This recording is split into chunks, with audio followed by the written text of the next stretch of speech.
로마서 8장을 몇 주에 걸쳐서 하는 이유 중에 하나는 너무나 방대하기 때문이고, 특별히 로마서 8장은 복음의 핵심입니다. 복음의 핵심.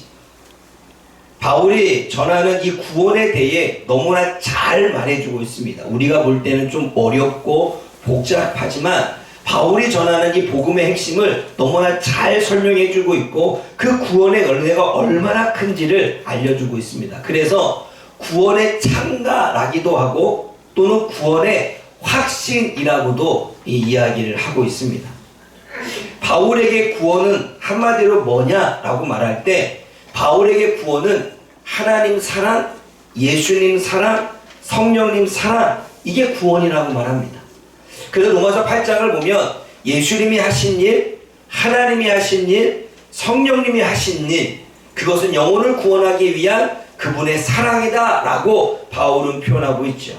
그래서 여러분 39절을 보게 되면 바울이 뭐라고 마지막을 맺습니까? 39절 말씀 읽어봅니다. 39절 시작. 누구나 자유롭던 피조물이라도 우리를 우리 주 그리스도 예수 안에 있는 하나님의 사랑에서 끊을 수 없으리라. 바울의 마지막으로 구원과 사랑은 그 누구도 막고 끊을 수 없다는 거예요. 하나님에 대한 하나님이 우리를 사랑하시는 그 사랑 누구도 끊을 수 없고, 하나님이 우리에게 베풀어 주시는 그 구원 누구도 막을 수 없다는 것이 사도 바울의 결론입니다. 그래서 사도 바울은요, 로마서 8장 38절에 내가 확신한다 하고 시작하고 있습니다.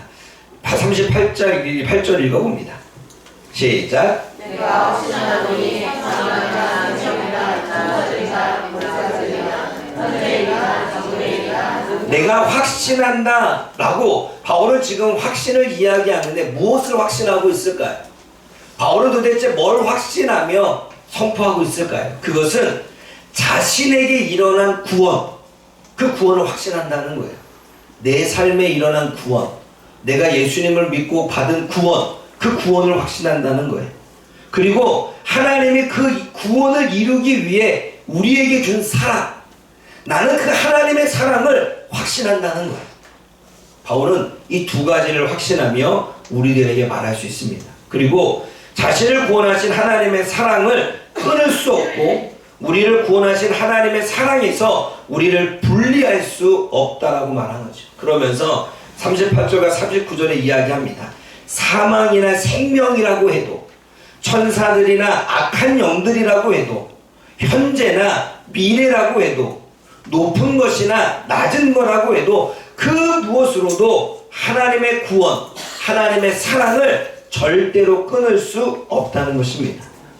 바울은 구원받은 성도인 저와 여러분들에게 아주 확실하게 강하게 말씀하고 있습니다. 그러므로 하나님을 영접하고 자녀된 여러분들은 구원의 확신을 가져야 됩니다.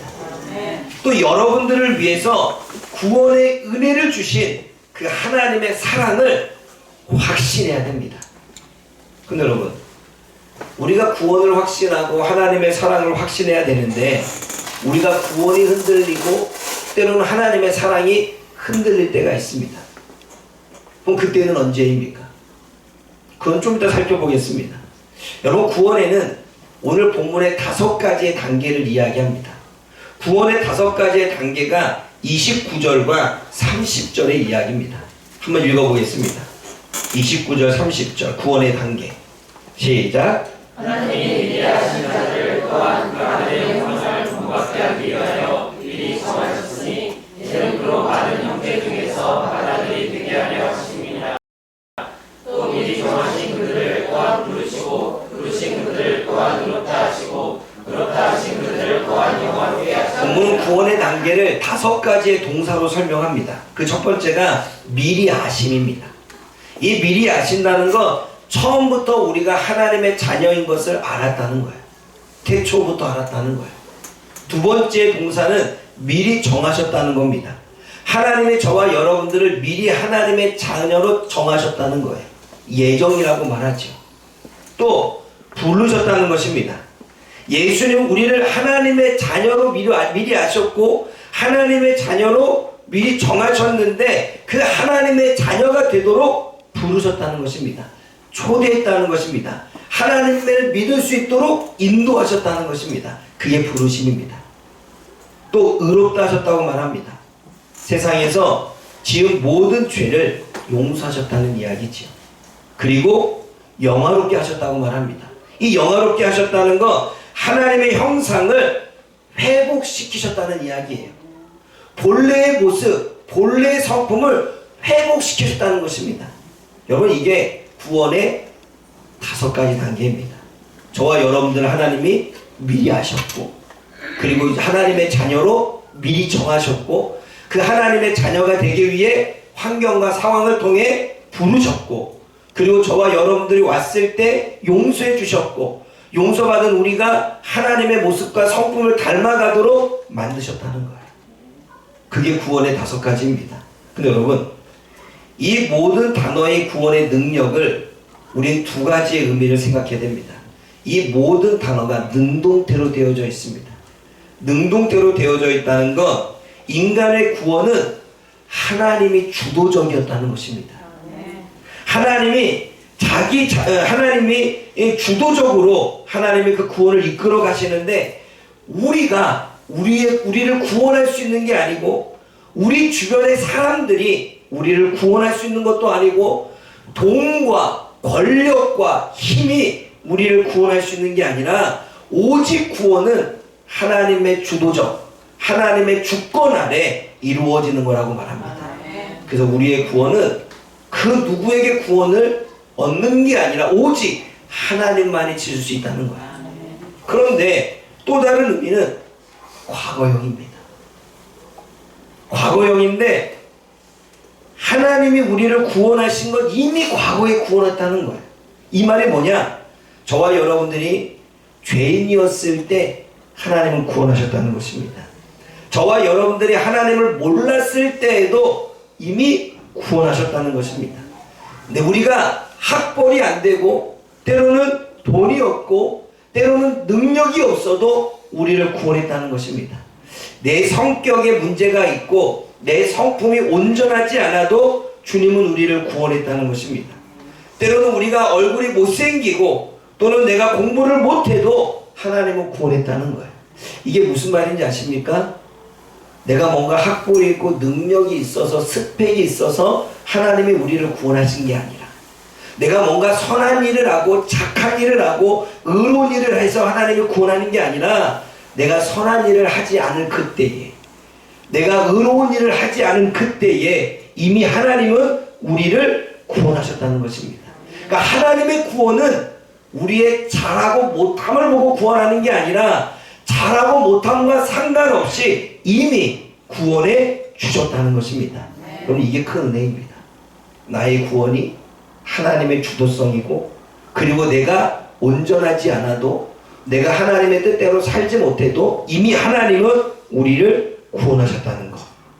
사랑하는 여러분, 저와 여러분들은 이미 태초부터 하나님의 자녀로 정해져 있습니다. 그리고 저와 여러분들의 구원은 그 누군가에 의해서가 아니라 오직 하나님의 주도적인 역사였습니다. 생각해 보십시오. 세상을 창조하신 분이 우리가 뭐라고 우리의 구원을 위해서 주도적으로 일하실까? 여러분, 우리는 늘 혼자인 것 같고, 우리는 늘 누군가가 나를 도와주지 않는 것 같은 기분이 들 때가 있습니다. 그래서 우리는 우리 스스로가 우리의 낮은 자존감으로 살 때가 많지요. 그런데 그런 우리를 구원하기 위해 주도적으로 일하신 그분, 환경을 만드시고 상황을 만드시고 구원하시기까지 일하셨던 그분, 그래서 우리가 예수를 믿고 구원을 얻은 건 그분의 모든 일들을 하셨다는 것입니다. 누구를 위해서? 벌레만도 못한, 아무런 가치와 존재를 느끼지 못하는 우리 자신을 위해서 하나님이 하셨다는 건 여러분 놀라운 일입니다. 그리고 하나님은 저와 여러분들이 행위를 보고 구원하는 게 아니라 이미 구원하셨다는 거예요. 그러니까 우리가 잘하고 못하고의 문제가 아니라, 능력이 있고 많고의 문제가 아니라, 돈이 많고 적고의 문제가 아니라, 주님은 이미 그것과 상관없이 우리를 구원하신다는 것입니다. 그러므로 저와 여러분들이 부족해도, 저와 여러분들이 능력이 없어도 때로는 연약해도 하나님은 저와 여러분들을 그 자체로 구원하셨습니다. 이게 놀라운 은혜인 거죠. 그러면 여러분 로마서 8장 28절을 보면 주님이 이러한 말씀을 하십니다. 한번 읽어볼까요? 로마서 8장 28절 시작.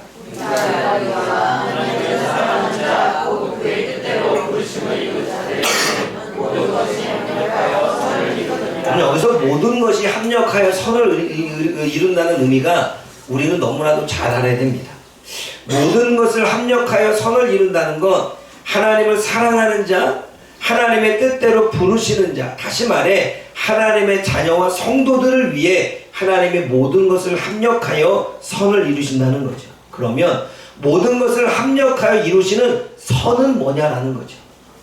그 선은 우리가 모든 일, 모든 사건, 그 모든 일들을 잘 풀리게 하는 것 선이고, 하는 일마다 형통케 하는 게 선이고, 축복을 받는 선, 그거를 의미하느냐라고 말할 때 여러분 우리는 하나님이 우리들에게 주시고자 원하시는 최고의 선이 뭘까요? 그것은 구원입니다. 하나님이 우리들에게 주시고자 원하시는 최고의 선은 생명입니다. 그래서 하나님은 우리들에게 최고의 선을 베푸셨습니다. 우리를 구원하시고 우리에게 생명을 주셨죠. 그러면 오늘 28절에 모든 것을 협력하여 구원을 이루신다는 건, 선을 이루신다는 건, 영생을 주신다는 건 무엇을 의미하느냐? 저와 여러분들의 삶에 일어나는 모든 사건, 그게 좋은 일이든 행복한 일이든 즐거운 일이든 그것을 통해서 하나님은 우리의 구원을 이루신다는 거예요.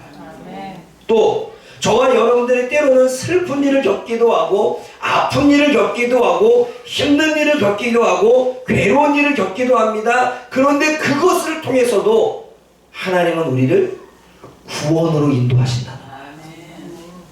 때로는 우리의 삶에 여러 가지 사건이 생기고, 문제가 생기고, 고난을 받기도 하고, 어려운 환경을 겪기도 합니다. 그런데 그 과정을 통해 하나님은 우리가 구원받을 수 있는 은혜를 주신다는 거예요.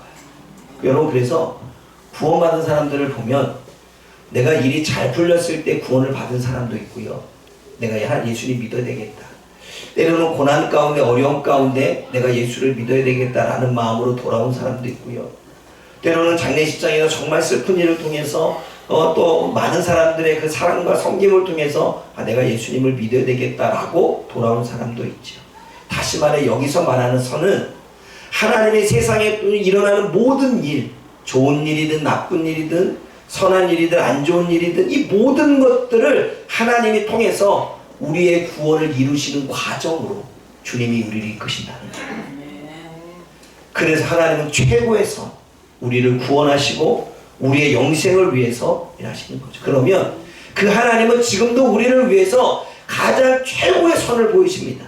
우리가 구원에 떨어지지 않고 우리가 구원을 붙잡고 생명력 있게 살기 위해서 주님은 지금도 우리의 인생을 이끌어 가고 있다는 거예요. 우리의 삶에 일어난 모든 일을 통해서 우리가 구원을 향하여 가도록, 우리가 믿음을 붙잡고 가도록, 우리의 삶의 생명을 바라보도록 하나님은 지금도 일하고 있다는 것입니다. 그러므로 여러분, 우리가 알아야 될 건 하나님은 하나님의 자녀들의 구원을 위해 일하셨다는 것입니다.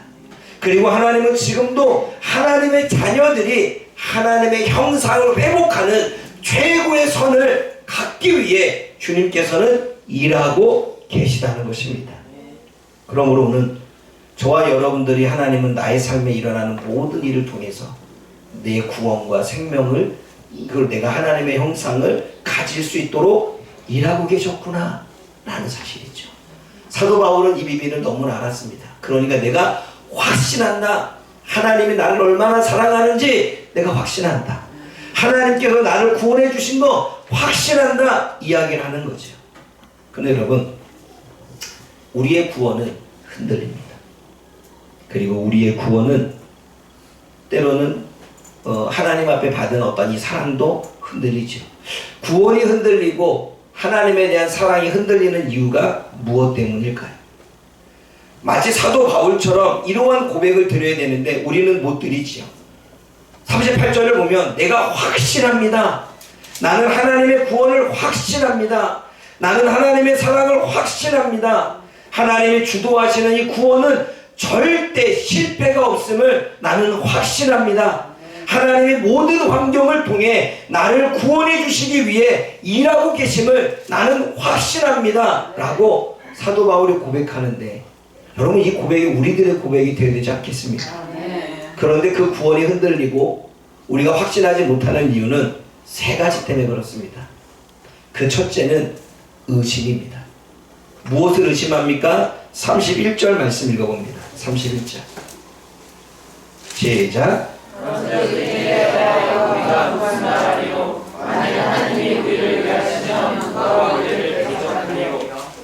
여러분 이 말씀은 하나님의 변함없는 사랑을 말씀하고 있습니다. 인간을 구원하기 위해 변하지 않는 사랑으로 일하시는 하나님의 성품을 이야기하죠. 여러분 사람은요 사랑이 변합니다. 사람은요 살다가 보면 마음이 변합니다. 그런데 오늘 본문의 이야기는 하나님은 절대 변하지 않는다는 거예요. 우리를 향한 사랑 변하지 않는다는 거예요. 우리는 우리에게 대하는 사람의 자세에 따라 태도에 따라 그 사람의 행동에 따라 그 사람의 다른 모습에 따라 우리는 저들을 향한 우리들의 마음이 변할 수 있지만 하나님은 우리의 행동과 태도와 우리가 하나님 앞에 갖는 마음의 자세와 상관없이 하나님은 저와 여러분들을 사랑하신다는 것입니다. 그래서 하나님은 변함없이 사랑하십니다. 그 하나님은 우리들에게 변개치 아니하신다 말씀하시죠. 하나님은 저와 여러분들을 사랑하십니다. 우리가 구원이 흔들리는 이유는 하나님의 사랑을 의심하기 때문입니다. 사단은 세상의 모든 것을 이용해서 하나님의 사랑을 의심하게 만듭니다. 힘든 일을 겪으면 하나님이 날 사랑하는 거 맞아? 내가 뭔가 원하는 일들이 풀리지 않으면 하나님이 날 사랑하는 거 맞아? 여러 가지 환경과 사건을 통해서 사단은 계속 하나님의 사랑을 의심하게 만들지요. 그러나 로마서 8장 31절은 하나님의 사랑은 변함이 없다라고 말씀합니다. 왜 그렇습니까? 32절의 말씀 때문입니다. 32절 말씀 읽어봅니다. 시작. 자기 아들을 아끼지 아니하시고 우리 모든 사람을 위하여 내주시니까 어찌 그 아들과 함께 모든 것을 우리에게 주시니까. 아니 자신의 아들까지 내어주신 분이 자신의 아들을 내어줘서 죽기까지 하신 그분이 우리에 대한 사랑이 변한다고? 그러면 그 아들의 죽음은 헛된 것이 되지 않을까요? 그러므로 뭐라고 말씀합니까? 자신의 아들까지 내어주신 하나님은 우리를 향한 변함없는 사랑을 갖고 있다는 거예요. 이게 사도 바울의 이야기입니다. 우리가 어떠한 모습이든 상관없이 하나님의 사랑은 절대로 변하지 않는다는 거예요. 저와 여러분들이 어떠한 마음으로 살아왔던 상관없이 저와 여러분들을 위해서 예수님을 내어주신 그 하나님의 사랑은 절대로 변함이 없다는 것입니다. 그러기에 우리는 하나님의 사랑을 확신해야 됩니다. 또 흔들리는 이유는 죄 때문입니다. 33절 말씀 읽어볼까요? 33절 시작. 누가 하나님께서 택하신 자들을 구하리요 의롭다 하시니는 하나님이시니. 누가 능히 하나님의 택하신 자를 고발하리요 의롭다 하시니는 하나님이다 라고 말합니다. 여러분 우리의 구원을 흔들고 구원의 확신을 갖지 못하게 하는 건 죄 때문입니다. 우리들의 인생에 우리들의 삶에 고발자가 있습니다. 그 고발자는 늘 내 생각과 마음에 나를 고발합니다. 어떻게요? 너 성경 읽지 않았잖아. 너 기도하지 않았잖아. 너 지금 게으르잖아. 너 지금 범죄를 저질렀잖아. 너 술 마셨잖아. 그렇게 고발자는 우리들에게 계속 고발을 해댑니다. 그 고발을 들으면 우리는 점점점 그래 내가 그렇게 죄를 지었는데 하나님이 정말 나를 구원하실까? 내가 그렇게 온전하게 나아가지 못하는데 정말 내가 구원받은 사람 맞아? 이러한 나를 하나님이 사랑하실까? 우리는 계속해서 그 확신이 흔들리기 시작합니다. 또 죄를 짓고 이겨내면 다행인데 그 죄를 회개했는데 또 지어. 그리고 그 죄를 또 지어. 그리고 또 지어. 그러면 나는 정말 안 되는가 봐. 그 이 죄, 조그마한 죄도 이기지 못하는 내가 정말 구원받았어? 라고 그 고발자가 우리를 고발합니다. 한두 번도 아니고 죄를 짓는 우리들은 구원의 확신이 흔들리게 되지요.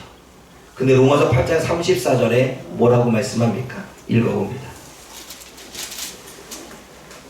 시작. 누가 정죄하여 죽으실 뿐 아니라 다시 살아나신 이는 그리스도 예수시니 그는 하나님 우편에 계신 자요 우리를 위하여 간구하시는 자시니라. 뭐라고 말씀합니까? 누가 정죄하리요? 라고 말씀합니까? 누구도 정죄할 수 없다는 거예요. 왜 누구도 정죄할 수 없습니까? 예수님의 죽음과 부활 때문이라고 말합니다. 여러분, 우리 안에 있는 그 고발자가 우리를 고발할 수 없습니다. 우리조차도 우리 자신을 고발할 수 없습니다. 나 때문에 정죄를 받지 않는 것이 아니라 예수님 때문에 정죄를 받지 않는 것입니다. 내가 죄를 지었느냐 안 지었느냐 이걸로 우리가 고발을 받지만, 여러분, 그것 때문에 우리가 고발의 대상이 되는 게 아니라 예수님이 우리를 위해서 무엇을 하느냐에 따라서 우리가 고발을 받지 않는다고 말합니다. 내가 죄를 짓기에 구원받지 못하는 것이 아니라 예수님 때문에 구원을 받는다는 거예요. 내가 죄를 짓기 때문에 내가 구원을 못 받는 게 아니라 예수님이 나를 위해 십자가에 달려 돌아가셨기 때문에 그 예수님 때문에 구원을 받는다는 거예요. 그러기에 그 누구도 나를 정죄할 수 없다는 거예요. 여러분, 사도 바울도 얼마나 성격이 급한지 알아요? 근데 그가 그 하나님의 비밀을 깨닫고 확신하는 거예요. 이 하나님의 사랑, 이 하나님의 구원. 내가 조금 부족하고 내가 지금 넘어지고 쓰러지고 나 오늘도 버럭 소리를 질렀지만 이러한 나도 구원을 받는 것, 그게 나 때문이 아니라 예수님 때문이라고 말하는 거예요. 여러분 자신의 행위 때문에 구원받는 게 아니라 예수님의 행위, 예수님의 죽으심과 부활 때문에 구원을 받는다는 것입니다.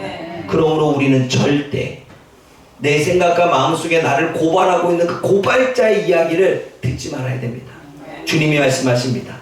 그 누구도 우리를 정죄할 수 없다는 거야. 왜냐하면 예수님 때문에, 예수님의 죽으심 때문에, 예수님의 부활 때문에. 그러므로 여러분들 마음속에, 여러분들의 생각 속에 여러분들을 고발하고 있는 그 고발자의 이야기를 듣지 않기를 바랍니다. 그 고발자의 이야기를 듣고 여러분들도 여러분 스스로를 고발하지 않기를 원합니다. 정죄하지 않기를 원합니다. 누구 때문에? 예수님 때문에. 마지막 세 번째는 무서운 시험이 들면 우리는 흔들립니다.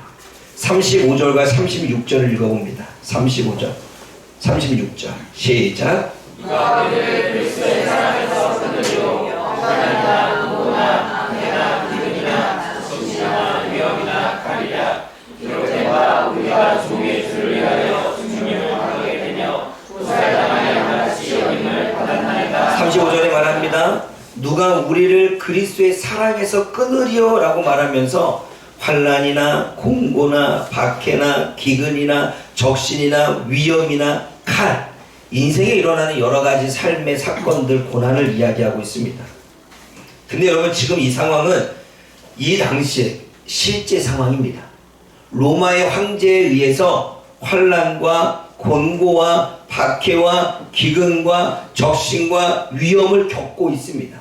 그러나 그러한 인생의 고난 가운데서도 여러분, 어려움을 당하면 우리는 흔들리게 되지요. 여기서 말하는 이 무서운 시험이 뭔지 아십니까? 환난이 뭐냐면 타작기 있죠. 타작기로 우리가 뭔가 알곡을 만들 때 내리치면서 알곡을 이렇게 하잖아요. 타작을 치잖아요. 마치 그런 것처럼 타작 치듯이 나를 때리는 고통을 얘기합니다. 그게 환난이래요. 막 죽은 것 같은 고통을 얘기하겠죠. 또 여기서 공고는 뭐냐면, 여러분 그 공황장애를 겪어본 사람 알 겁니다. 또는 이 공간 안에 갇혀 있으면 느끼는 고통이 있죠. 그래서 그 안에 있으면 다가오는 스트레스나 이 두려움과 정신적인 이 신경성, 그 고통이, 이 정신적인 고통이 곤고입니다. 여러분, 우리가 그러한 고통을 당하면 우리가 무척 괴롭지요. 핍박은 뭐냐면 노골적으로 박해하는 거예요. 노골적으로 우리들에게 해를 가하는 것입니다. 기근은 배고픔과 굶주림을 이야기하고 적신은 헐벗은 걸, 결핍을 의미하게 되는 거죠. 만약 여러분들에게 이러한 인생이 찾아왔다 보십시오. 내가 하는 일이 안 돼서 헐벗고 그리고 굶주렸게 됐다. 저와 여러분들이 감당할 수 없는 죽을 것 같은 환난이 마치 얻어맞은 것 같은 인생이 다가왔다. 나는 이겨내고 싶지만 정신적인 고통 때문에 내가 어디에 들어가면 가슴이 답답해지고 너무 괴로워지는 인생은 산다 라고 말할 때 인생이 얼마나 힘들겠습니까? 그리고 그 무서운 시험이 닥치게 되면 우리는 그때 하나님에 대한 믿음도 흔들리고 하나님이 나를 사랑한다라고 하는 마음도 흔들리고 내가 믿음이 있는 것인가? 라고 흔들리고 여러 가지 흔들림이 다가오게 되지요.